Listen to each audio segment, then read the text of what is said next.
பறந்து வாழும் மேலான தென்றல் செய்திகள் நேயர்கள் அனைவரது வாழ்விலும் சகல சௌபாக்கியங்களும் கிடைத்திட வேண்டுமென இத்தமிழ் சிங்கள புத்தாண்டே வேண்டி நிற்கின்றோம்.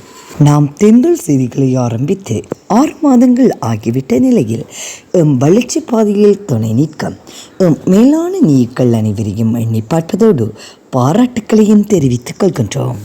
எமது செய்திகள் உண்மைத்தன்மையோடும் சூடு சுவையுடனும் தமிழ் மக்கள் பறந்து வாழும் பட்டி தொட்டியெல்லாம் சென்றடைய வேண்டும் என்பதே எமது உயரிய குறிக்கோளாகும். எனவே இக்கைங்கரியத்தை நிறைவேற்ற நாம் அனைவரும் ஓரணியில் பயணிக்க இப்புனித நன்னாளில் உறுதியெடுப்பதோடு மீண்டும் எம் உயிரினும் மேலான தென்றல் செய்திகள் நேயர்கள் அனைவருக்கும் இனிய தமிழ் சிங்கள புத்தாண்டு நல்வாழ்த்துக்களை தெரிவித்துக் கொள்கின்றோம்.